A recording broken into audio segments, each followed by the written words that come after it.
O futebol gaúcho está entrando em campo. Confira as atrações do programa desta segunda. Anderson Daronco, árbitro gaúcho, completa 100 jogos no Campeonato Brasileiro. Sandro Sotile, maior artilheiro da história do Campeonato Gaúcho, falou com exclusividade para o nosso canal. Rodrigo Bandeira, treinador que mês passado trabalhou na seleção gaúcha nos amistosos contra o Uruguai, fala da sua história como técnico e jogador. Vamos falar de medicina esportiva. O convidado é o Dr. João Zanini Filho, com atuação em Inter, Grêmio, Juventude e especialista no controle antidoping da FIFA. Eu sou Alex Bagé e começa agora o programa Futebol Gaúcho ao Vivo.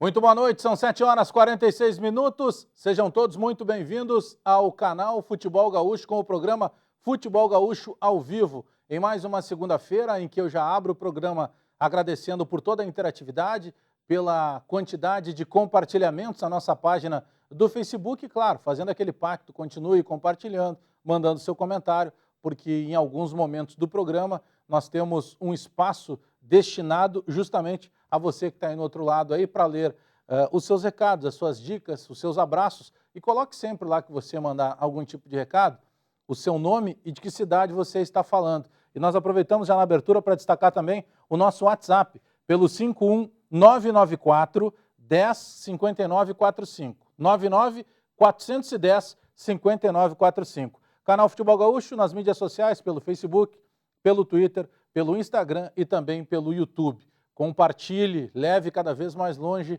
as matérias do canal Futebol Gaúcho. Aliás, no programa de hoje, nós teremos uma série muito diversificada de matérias, porque nós vamos falar com entrevista com o Sandro Sotile, entrevista com o Dr. João Zanini, com passagens aí pela dupla Grenal e outros clubes do Brasil, entrevista falando sobre os 100 jogos da carreira de Anderson Daronco na CBF, vamos falar também sobre cinema. E até para que a gente possa começar com isso, eu vou falar sobre cinema na sequência, mas vamos começar com a matéria sobre o Anderson Daronco, porque o Anderson Daronco é um árbitro formado na Federação Gaúcha de Futebol, que alcançou o escudo FIFA, que foi muito criticado em determinado momento quando estava na sua formação de carreira, por alguns erros que acabam acontecendo com qualquer árbitro, mas que daí teve a definição, e nós mandamos um abraço já nessa abertura de programa, de Luiz Fernando Gomes Moreira. Ele que é o presidente da Comissão Estadual de Arbitragem da Federação Gaúcha de Futebol e que é o responsável por apostar e acreditar nesse cara aqui. Anderson Daronco, que está completando 100 jogos atuando pela Série A do Campeonato Brasileiro. Vamos para a matéria, aliás, uma matéria lá da TV CBF, da CBF TV, então a gente aproveita para agradecer. Vamos aos destaques aí, a matéria da CBF TV, Anderson Daronco, 100 jogos pelo Campeonato Brasileiro. Anderson Daronco, 36 anos.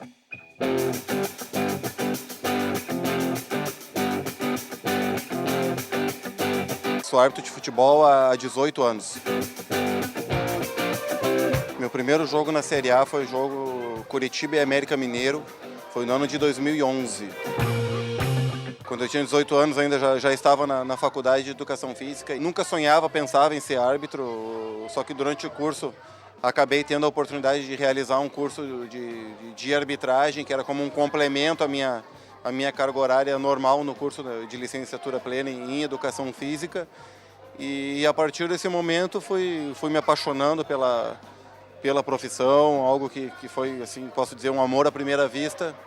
E sempre naquele momento, quando comecei em jogos amadores, em jogos de crianças, sempre sonhava em chegar aos grandes palcos do futebol brasileiro. E tendo essa oportunidade hoje de realizar uma marca expressiva é algo que me enche de orgulho. Eu faço uma preparação mental muito específica antes dos jogos e e faz também um estudo das equipes. Existe todo um planejamento acerca do trabalho. Muita força, foco, concentração, 2 tempos de 45, não é que vai dar tudo certo. Vou pedir que possa iluminar então nossas decisões, para que a gente possa sair daqui muito mais feliz e alegre do que a forma com que a gente chegou. São muitas as pessoas, né? Começo desde daqueles que acreditaram em mim lá atrás, né? Desde a Federação Gaúcha de Futebol, as comissões de arbitragem, depois posteriormente a própria comissão de arbitragem da CBF e por final também tem que agradecer os árbitros assistentes, que o árbitro sem o apoio dos seus colegas, sem essa convivência, sem o acerto deles no campo de jogo, a minha atuação também ela ficaria comprometida. Então, todos aqueles a quem eu devo essa gratidão, já tive a oportunidade de agradecer pessoalmente e que se sintam agradecidos nesse momento especial para mim. Vai, portanto, mais uma vez, parabéns ao Anderson Daron, que a gente agradece a CBF TV pelas imagens aí desse material em homenagem aos 100 jogos do Anderson Daronco. Na abertura do programa eu falei sobre algumas coisas que nós vamos analisar ao longo do programa de hoje e claro que um destaque especial, né, para os gaúchos na séries A e B, fechamento já da série B, com Juventude, com Brasil de Pelotas, o Internacional, o Grêmio que inicia uma semana aí também de olho na quarta-feira com a final da Libertadores da América, aliás tem jogo hoje ainda do Campeonato Brasileiro, mas eu também falei sobre o Cinefute, que é um festival de cinema voltado ao futebol. É a 8ª edição do Festival de Cinema de Futebol, são 42 filmes, sendo 22 filmes estrangeiros. Ele já está acontecendo, o Cinefute, e amanhã é o encerramento, dia 28, acontece lá no Rio de Janeiro.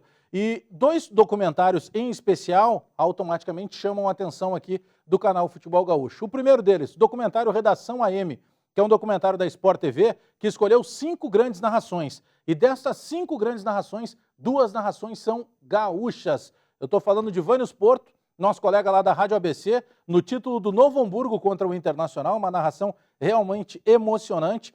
E Pedro Ernesto Denardim, da Rádio Gaúcha, na Copa do Brasil 2016, na cobrança de pênaltis entre Grêmio e Atlético Paranaense. Vale lembrar que esse jogo foi o jogo primeiro do Renato, em setembro do ano passado, quando o Renato estava assumindo o Grêmio contra o Atlético do Paraná.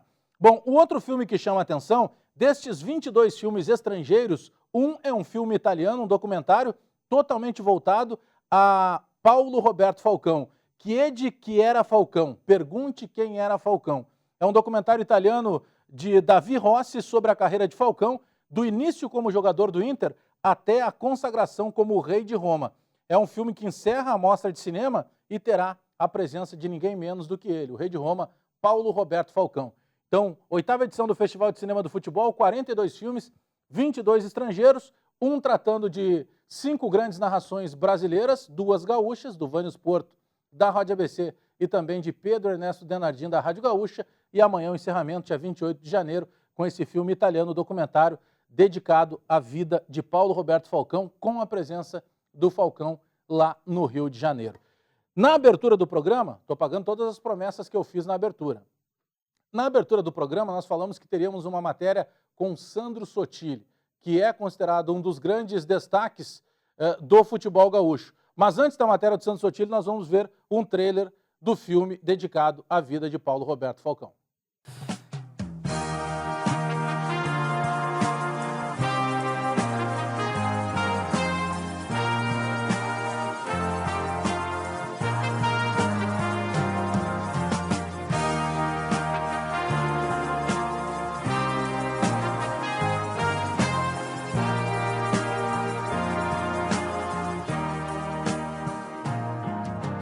Quando penso Roma, mi viene sempre la tifoseria.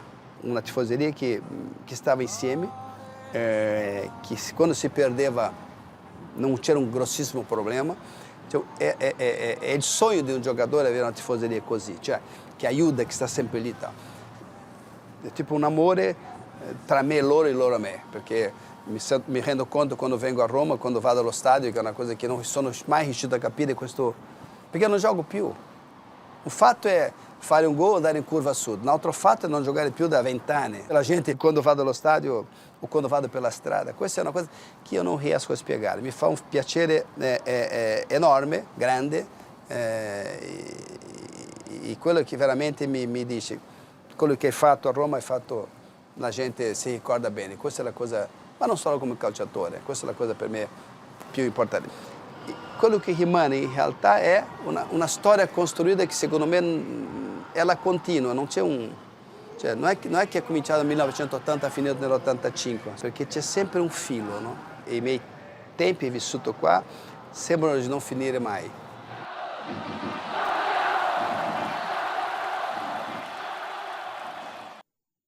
Aí, portanto, uma parte, né? Apenas uma amostra, o trailer aí sobre o filme da vida de Paulo Roberto Falcão. Lembrando, esse é um documentário entre os 22 estrangeiros lá do Cinefute, é um documentário italiano. Agora sim, saímos de um craque para um goleador, porque na abertura do programa eu falei muito sobre Sandro Sotile. Júlia Goulart, nossa repórter, conversou com Sandro Sotile, ainda o maior artilheiro de campeonatos gaúchos. Vamos lá, Júlia. Hoje o canal Futebol Gaúcho vai conversar com um dos maiores nomes do Campeonato Gaúcho. Sandro Sotile, bem-vindo ao canal Futebol Gaúcho. Prazer é meu, né? É sempre bom bater um papo, contar um pouco da minha história para quem não acompanhou, mas acho que muita gente acompanhou e estou à disposição. Contar um pouco da tua história, é muita história, né? A tua identificação com o futebol gaúcho muito forte, mas eu vou começar a nossa entrevista te perguntando a melhor história que tu tem aqui no futebol gaúcho. A melhor história é que eu sou um dos maiores goleadores da história do futebol gaúcho, principalmente da primeira divisão. Sou muito identificado, principalmente com os clubes do interior, onde eu fui campeão no Juventude, tenho uma ligação muito forte com Pelotas, com outros clubes que eu joguei, Passo Fundo, Caxias.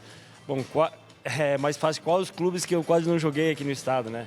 Então todos eles eu tive, acho, momentos inesquecíveis, tive sucesso em todos neles, principalmente ou individual ou coletivamente. Então uma história muito bonita, acho que o meu legado no futebol gaúcho, acho que olhando para trás, dizer que valeu a pena todo esse esforço que eu fiz, toda essa trajetória e ser reconhecido por todos aí como uma das grandes figuras, principalmente do futebol gaúcho. Hoje, além de uma das grandes figuras do futebol gaúcho, tá uma das grandes figuras da internet. Me conta um pouquinho, né, como é que surgiu a história desse fake aí, que por muitas vezes os prints rolam pela internet, né, com as piadas do Sandro Sotile. Turn down for what? É verdade, foi uma brincadeira que aconteceu, uma coisa que nunca tinha pensado que pudesse acontecer. Um fã criou um personagem fictício e começou a postar coisas na internet e as coisas foram tomando uma proporção que a gente não esperava. E além do conteúdo que ele produzia, tinha toda a minha cultura, toda a minha história no futebol gaúcho, principalmente do interior, da onde eu nasci, da onde eu vim, que é nos campos, nos putreiros, no rasante quero-quero, quando mais jovem nos bailões, enfim, acho que a gente conseguiu associar as duas coisas, a criatividade dele e também a minha história. Então, quando você fala de futebol, acho que todo dia tem uma novidade, principalmente de Grêmio, Inter, futebol do interior. Então, por isso que as pessoas curtem, compartilham bastante e entraram na zoação, né? Quem não quer é um humor que a gente tenta fazer. E eu estou me divertindo com isso, acho que daí agora a gente se aproximou bastante e está sendo sucesso. É uma das páginas mais acessada aqui no Rio Grande do Sul, que as pessoas, sei lá, eu tenho 50 grupos no meu celular, quando eu posto alguma coisa eu recebo quase em todos, né? Então a abrangência é muito grande. Mas a gente está muito feliz, foi uma coisa que não foi programada, uma coisa que aconteceu espontaneamente. Então vamos continuar assim, fazendo um humor, fazendo um trabalho sério, entre aspas, porque nada é profissional, uma coisa bem amadora e está dando resultado. Então vamos continuar dessa maneira, humildade, simplicidade e tentar atender bem o público. Sotile, nessa tua identificação com o Pelotas, com o Glória, com o Passo Fundo, deve ter uma história bem engraçada guardada aí dentro do Sotile, porque foram muitos anos de gauchão, muita história para contar, né? É verdade, cada clube sempre tem uma história, tem um momento que foi inesquecível, por exemplo, o próprio Juventude a gente foi campeão gaúcho, é uma conquista inédita para o Juventude até hoje, ganhar do Inter aqui em Porto Alegre. Tive uma história muito bonita também no 15 de Campo Bom, 2 vezes na final do Campeonato Gaúcho. E no interior sempre a gente sempre encontra os lendários, né? Aládio, Rude, Ale Menezes. Então, às vezes dá muita saudade, né? Saudade desses tempos que a gente jogava muito tempo junto ou contra. Então, a gente já se conhecia. Então, eu acho que é gratificante ter um passado assim, mas a gente sente saudade. Por mais que a gente queira dizer que valeu a pena, mas com certeza tá na veia da gente o esporte, o futebol. E para mim, principalmente o futebol gaúcho, não é diferente. E aquele jogo que mais te marcou? Difícil escolher, hein? Difícil, acho que cada jogo tem uma história importante. Com certeza, um dos jogos mais importantes foi a conquista do futebol gaúcho pelo Juventude aqui dentro do Beira-Rio. O acesso do Pelotas também em 2008, 2009, com a Boca do Lobo lotada. Outros jogos que a gente estava ganhando aqui em Porto Alegre, ganhamos do Grêmio depois de 51 jogos, o Grêmio não perdia no Olímpico, o Pelotas veio aqui ganhando do Olímpico. Então, vários jogos, cada momento teve o seu... Eu acho que o mais importante era sempre quando marcava gols, né? Gols dá uma sensação diferente, principalmente eu que jogava como artilheiro, que fazia os gols. Então, quando tu faz gol, parece que a tua realização é em dobro.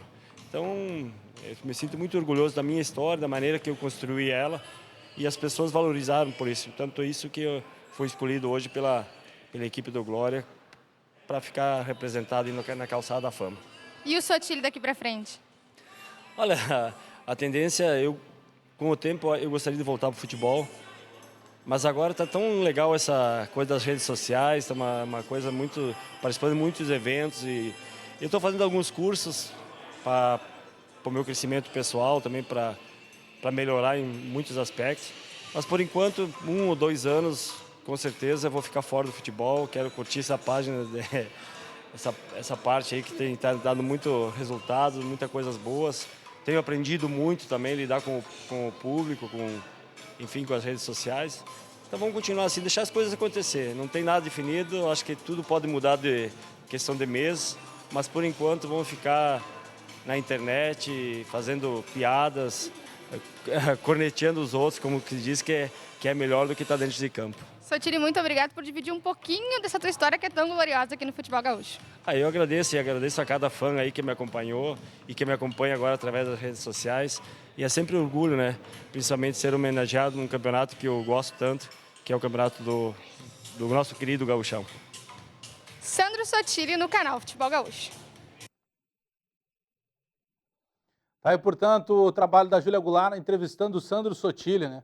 O maior artilheiro aí dos campeonatos organizados pela Federação Gaúcha de Futebol. Aliás, a Federação Gaúcha de Futebol também organiza e vem cuidando aí do Campeonato de Seleções Sub-20. E foi um campeonato que começou com o trabalho, por exemplo, a Seleção Sub-20 com o trabalho do Rodrigo Bandeira, e hoje tem como técnico o Arilson, ex-jogador do Grêmio. E vem agora a Copa de Seleções Estaduais Sub-20, ela começa no dia 29 de novembro agora, às 4 da tarde, no estádio da PUC. E o primeiro jogo terá Rio Grande do Sul, a nossa seleção estadual, contra a seleção do estado do Acre. É a Copa de Seleções Estaduais Sub-20 organizada pela CBF. E, inclusive, vamos conferir a convocação, os convocados da seleção gaúcha. Repetindo, o técnico é o Arilson Costa, os goleiros Luiz Felipe Nunes, do Internacional, e o Raul Stephens, do Juventude. Laterais que foram convocados, o Felipe Duarte, do Aimoré, Júnior da Rocha, o Júnior, do Internacional, e o Ramiro Simon, do São José. Os zagueiros, o Bruno Centeno, do Aimoré, o Bruno Ribeiro, do São José, o Gabriel da Silva Flávio, do Grêmio, e também do Grêmio, o Paulo Sérgio Dalmoro. Vamos para a segunda parte aí dos convocados da Seleção Gaúcha. Os volantes, o Brenner, do Internacional, Cássio Santiago, também do Inter, e o João Santores Santos, do Aimoré. Os meias convocados pelo Arilson para a Seleção Gaúcha, o Ariel Felipe da Rosa, do Grêmio, o Felipe Dini, também do Grêmio, e 2 jogadores do Internacional, o Ramiro Fortes e também o Vitor Hugo da Silva. E os atacantes, o Kelvin Santos, do São José, garoto que pertence ao Grêmio, o Luiz Felipe Gregório, do Inter, o Maurício Caprini Pinto, do Juventude, e o Ramon Tressoldi, do Grêmio. Esses os convocados para defenderem a Seleção Gaúcha no Campeonato Brasileiro de Seleções Sub-20. Aliás, eu falei antes de passarmos aqui os convocados, do Rodrigo Bandeira, ele que começou jogando no Internacional, depois passou a carreira de treinador e hoje, por exemplo, é o responsável, é o profissional que iniciou esse trabalho de coordenar a seleção sub-20, que agora é capitaneada pelo Arilson. Vamos então para a matéria da Júlia Goulart, entrevistando o técnico Rodrigo Bandeira, falando sobre seleção sub-20 e falando também sobre a carreira de técnico dele para a sequência da temporada 2018. Vamos lá, Júlia! Hoje o canal Futebol Gaúcho vai conversar com o Rodrigo Bandeira, que foi treinador da seleção gaúcha, agora num torneio lá no Uruguai, um amistoso lá no Uruguai. Bem-vindo ao Futebol Gaúcho, Rodrigo Bandeira. Prazer, obrigado pelo convite. Foram 2 amistosos, na verdade, né? A gente fez alguns treinos aqui no CT do Inter, ficou uma semana lá praticamente no Uruguai, 2 amistosos interessantes, até porque não tive muita oportunidade de trabalhar com atletas de base, né? Então a gente conseguiu conhecer no trabalho, no dia a dia, essa turma, e foi bem interessante, assim, para mim como profissional, de ver uma escola uruguaia ao vivo, mesmo enfrentando, né, uma seleção, e para conviver um pouco com esse pessoal, assim, pessoal de muita qualidade, muito futuro. Então eu fiquei bem feliz assim com essa experiência. Rodrigo, além de serem, né, meninos de categoria de base, foi pouquíssimo tempo para treinar, né? Como é que a gente faz, como é que o treinador faz para fazer um trabalho com jogadores que ele nunca viu, né? Meninos de base ainda e com pouco tempo? Olha, o que a gente procurou fazer era simplificar ao máximo, né? Eles têm a forma de jogar nas equipes, a gente procurou dentro assim da montagem do grupo trazer alguns atletas que jogavam no mesmo setor, assim, para facilitar o entendimento do trabalho. Passou algumas ideias para eles e a gente sempre fala que o pessoal da base tem uma facilidade muito grande de entender e principalmente de executar eles. E isso aí ficou muito claro para nós, né? A gente passou uma ideia, eles executaram, entenderam o trabalho. Num primeiro jogo a gente teve uma forma de enfrentar o adversário. No jogo seguinte ele jogou de uma forma diferente e foi muito natural, assim, para eles. A gente fez um treino, posicionou assim os atletas no campo dentro da ideia que a gente queria e eles executaram. O primeiro jogo a gente teve um pouco mais de dificuldade também, porque para entender todo o contexto da partida, o ambiente que a gente estava. No segundo o pessoal já soltou um pouquinho mais, a gente teve a felicidade de ganhar a segunda partida, então comprovou para mim que esses atletas, o entendimento, a capacidade de execução deles assim é muito alta, e por isso que a gente teve assim, além de um bom ambiente, um bom resultado nesse segundo jogo. Além de ser uma oportunidade para você enquanto treinador, é para os meninos, né? Porque veio o menino do Internacional, do Grêmio, mas também veio do Aimoré, do Novo Hamburgo, do Juventude, que a gente sabe de que equipes menores é mais difícil pela visibilidade alcançar uma seleção. E aí, como é que tu vê, como treinador, essa oportunidade que motiva, né, os meninos? Sem dúvida nenhuma, até porque eu, como profissional, uma pessoa que gosto de ver jogos e ir nos estádios, eu vejo muito jogo de base também, até porque eu tenho muitos amigos assim envolvidos. O próprio pessoal que foi comigo, o Leonardo, o treinador de goleiro, e o Caico, que estão lá no Inter. O Caico eu joguei com ele no Inter, o Marcel, que era o preparador físico, trabalhamos juntos, é meu compadre. Então, assim, tem um relacionamento muito bom com esse pessoal e facilitou na hora de montar a equipe que viajou. A gente teve uma primeira seleção, uma primeira convocação, alguns não puderam vir. No segundo momento a gente conseguiu agregar alguns outros atletas para suprir aquelas lacunas que ficaram em aberto. A gente ficou feliz aí sim por esses atletas que vêm de equipes assim que não tem tanta divulgação, né, como essas que tu citou, e atletas com muita qualidade também. Por isso que a gente vê eles fazendo campanhas tão boas. O Aimoré, São José, Juventude, sabe, enfrentando sempre Inter e Grêmio bem e às vezes ganhando até campeonatos aqui no Rio Grande do Sul. E fazem isso porque tem qualidade, tem grupo de qualidade, tem jogadores com futuro. A gente criou um relacionamento muito legal, a gente conseguiu passar um pouco de experiência da nossa forma de trabalhar com eles, agregou bastante. Então, eu fico feliz por eles também, né? Porque dentro das dificuldades que a gente teve de fazer tudo meio na correria nas 2 semanas, assim, a resposta que eles deram foi muito boa. Fora, como eu te falei, o ambiente, assim, resposta de trabalho, entendimento e execução foi muito boa, e eu fico feliz porque eles também aproveitaram. Agora, fazendo uma passagem de seleção gaúcha, pouca gente sabe, aliás, que tu fez categoria de base no Internacional, né? Me conta essa história. Eu comecei com 11 anos lá no Inter, fiz todas as categorias, até o profissional. Tive a oportunidade de jogar um pouco no profissional, em 95, que era o professor Cláudio Duarte, o técnico. Joguei algumas partidas no Gauchão. Depois aí fiquei ainda sendo emprestado até final de 96, em 97 eu saí, fui procurar meu espaço em outros lugares, andei pelo Brasil todo, é um andarilho do futebol, né? Mas a gente acumulou bastante experiência. Tem muita coisa que hoje, como técnico, eu coloco em prática no tempo que eu aprendi ali na base do Inter. ser competitivo, procurar conseguir enxergar assim, o que tem de qualidade nesse pessoal mais jovem, que a gente muitas vezes acaba trabalhando com eles. Então, as experiências que eu adquiri no futebol foram bem valiosas para a gente poder dar sequência à carreira como treinador também e estar sempre em busca de evolução. Muita coisa a gente lembra dos profissionais de nível que a gente trabalhou e a gente vai estar sempre aprendendo até o fim da nossa vida. A tua carreira como treinador é caracterizada pelo interior do Rio Grande do Sul, né? Tu que começou em Sarandi e aí passou por diversos clubes do interior do estado, né? Eu em 2004 eu tive uma oportunidade de jogar o Campeonato Gaúcho, a primeira divisão, mas o campeonato também já era um tempo mais curto, né? E me foi feita uma proposta para jogar em Sarandi, um clube da segunda divisão que estava retornando depois de um tempo parado. E a proposta pessoal foi interessante, porque era o ano todo jogando. E aí eu botei na ponta do lápis, achei que valia a pena, até porque eu também já tinha uma ideia de mudar de lado, né?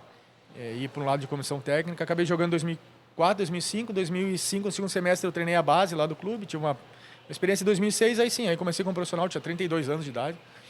E a gente já fez uma campanha muito boa, foi para a fase final da segundona, dentro das dificuldades do clube também.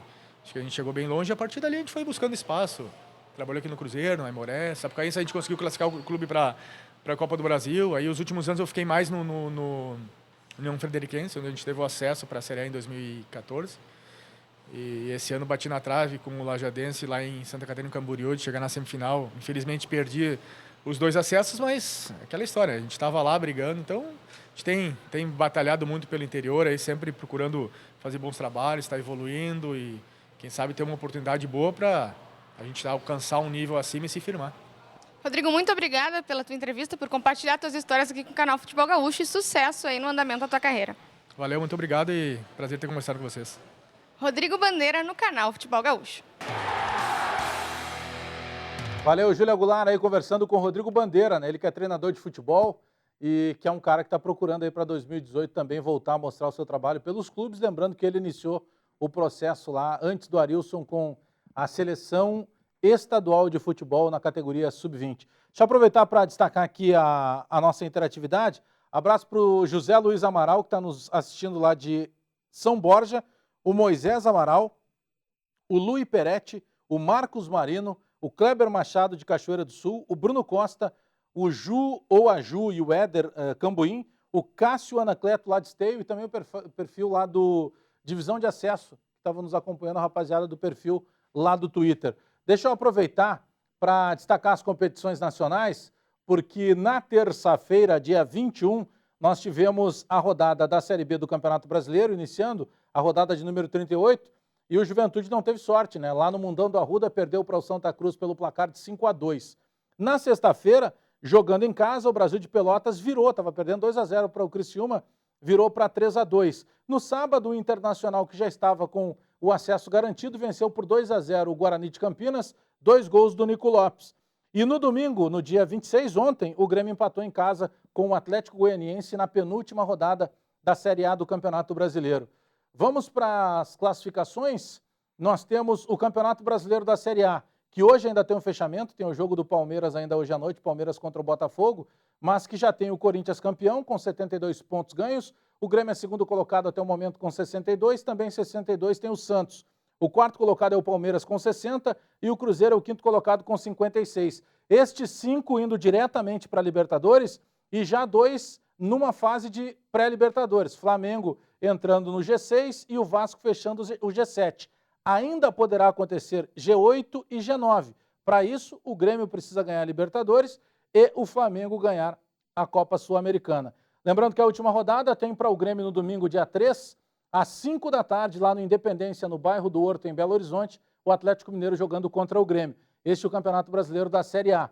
A Série B do Campeonato Brasileiro teve o fechamento, as 38 rodadas disputadas. O América Mineiro acabou sendo campeão com 73 pontos ganhos. O Internacional vice-campeão com 71. Ceará terceiro colocado com 67. E o quarto, o Paraná com 64. Os classificados para a Série A em 2018, né? Além do Internacional, o América Mineiro, o Ceará e o Paraná Clube.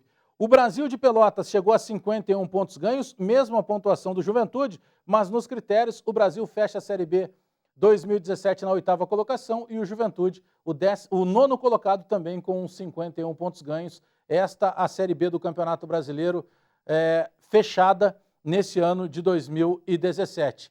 Nós falamos na abertura do programa sobre uma matéria especial com o Dr. João Zanini, né, que teve passagem pelo Inter, pelo Grêmio e por outros clubes do futebol brasileiro, falando um pouco de medicina esportiva, desse contato dia a dia do atleta, e a matéria foi entrevistado o Dr. João Zanini pelo repórter João Batista Filho.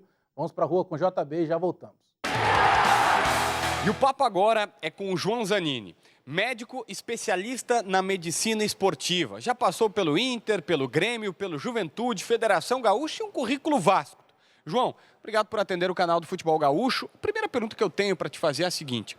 A gente recentemente está vendo aí casos de jogadores que operaram o joelho. Eu cito dois da dupla Grenal, o Douglas no Grêmio e o Taiberson, atleta do Internacional que está no Juventude, que romperam um enxerto, que tiveram problemas na cirurgia. Por que isso acontece?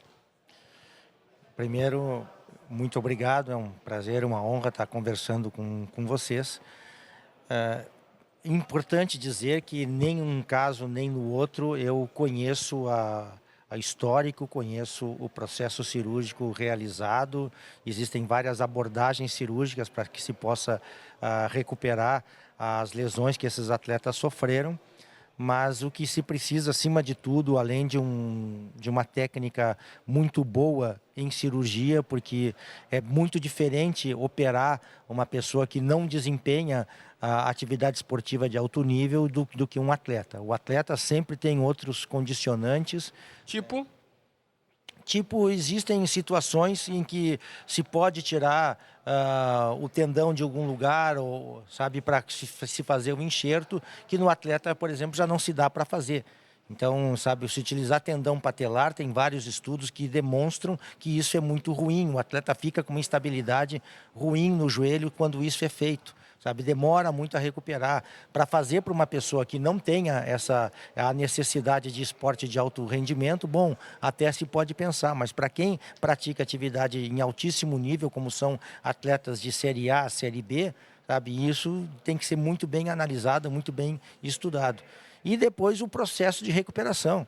Cirurgia de joelho dessa monta, sabe, independente da idade do atleta, é muito difícil que o atleta retorne em menos de um ano.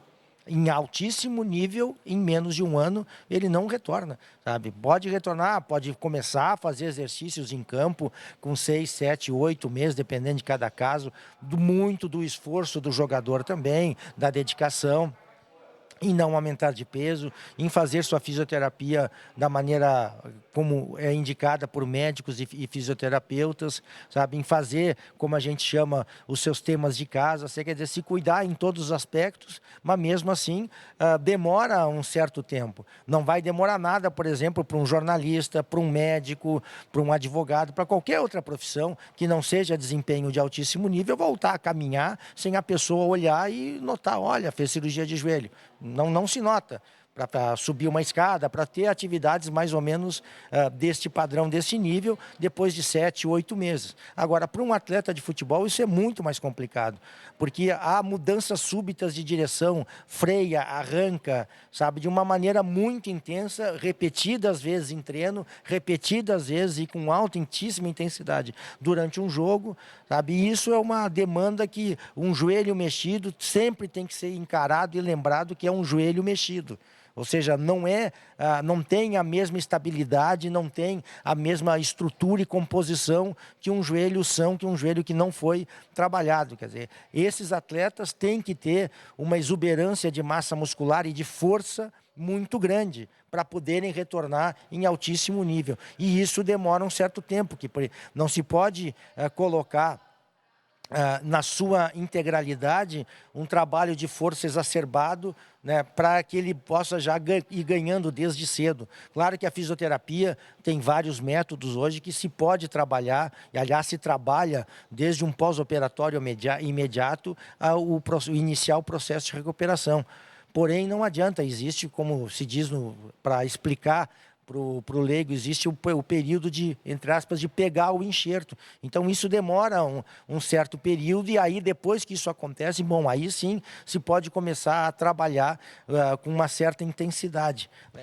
João, eu tenho uma dúvida que eu acho que muitos dos nossos telespectadores, ouvintes, o pessoal que está acompanhando o canal do Futebol Gaúcho, eles também têm. Recentemente se fala muito sobre o calendário. E o João Zanini, como o especialista, o médico que é especialista em medicina esportiva, pode nos explicar. O calendário do futebol brasileiro, ele afeta diretamente nas lesões e no baixo rendimento muscular dos atletas? Absolutamente não. Claro que não. Porque existe uma série de procedimentos para tu analisares. Sabe? Depois tu vai sair daqui, eu vou citar para o telespectador esta reportagem como qualquer outra reportagem. Eles vão sair daqui, vai se reunir o câmera, vai se reunir o repórter, vão se reunir outras pessoas para analisar, olha, ficou bem assim, ficou bem assado, repete ou não repete. Uma estrutura de um departamento de futebol, um departamento de saúde de um clube de futebol, tem uma série de pessoas, dentre médicos, fisioterapeutas, os chamados fisiologistas, que nada mais são do que educadores físicos, normalmente, que na verdade essa função deveria ser exercida por médico, para se ter uma noção exata e uma dimensão exata do trabalho a ser desenvolvido. Existe toda uma estrutura envolta nisso que tem condições de analisar se o período que está o atleta, a época de trabalho, o que ele já fez, quando é que ele chegou ao clube, se ele começou o trabalho desde o início do ano, sabe? Porque tu veja, antigamente, até 3, 4 anos atrás, reclamava-se de que se tinha 10, 12, 15 dias para trabalhar início de temporada e depois já... Agora se tem um mês, quer dizer, a reclamação continua. O que falta é estruturação, é planejamento. Em que nível?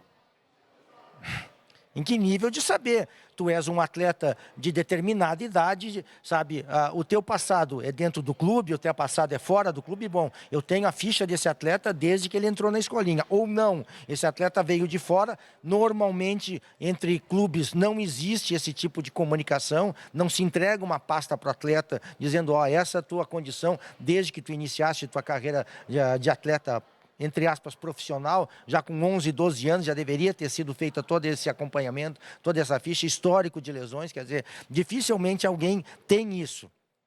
E outra coisa, a situação de como é que está a estrutura física, muscular de cada jogador. Isso tem que ser analisado constantemente, quer dizer, existe uma estrutura enorme dentro dos clubes, com condições de fazer isso, e aí fica o questionamento que eu também me faço, sabe? O que acontece? Como é que um jogador desestruturado muscularmente, sabe, ascende ao futebol profissional? E aí, depois, quando ele começa a ter 2, 3 partidas de altíssimo desempenho, e vai cansar e vai lesionar logo ali na frente, aí dizem, vamos fazer um trabalho especial para o fulano. Mas o que é isso? O que foi? Cadê a base? A base serve exatamente para isso, para embasar o jogador, para dar condições que ele cabeceie adequadamente, que ele chute, independentemente do pé preferencial dele, com que ele nasceu, ele chute com a mesma precisão e potência, sabe, praticamente a mesma com um e com o outro, sabe? E isso não pode, isso normalmente não acontece. Não tem uma estruturação física adequada. O que acontece logo depois? O menino começa a ser caçado, entre aspas, porque chama a atenção, vão tentar marcar e coisa assim, sabe? Ele não tem estrutura para suportar, sabe, jogadores com uma melhor estruturação muscular que ele, obviamente que logo adiante ele vai sofrer uma lesão. Então, isso é a realidade, a gente tem inúmeros casos pelo Brasil inteiro, nos últimos anos, para demonstrar isso. O telespectador há de se lembrar exatamente, até pelo seu clube, de várias situações, ou de outros clubes de outros estados, dessas situações. Então, a gente se pergunta o que é feito com, aonde são colocados os dados, o que são feitos com esses dados, e se é que alguém sabe analisar, sabe? Porque não é possível o que acontece.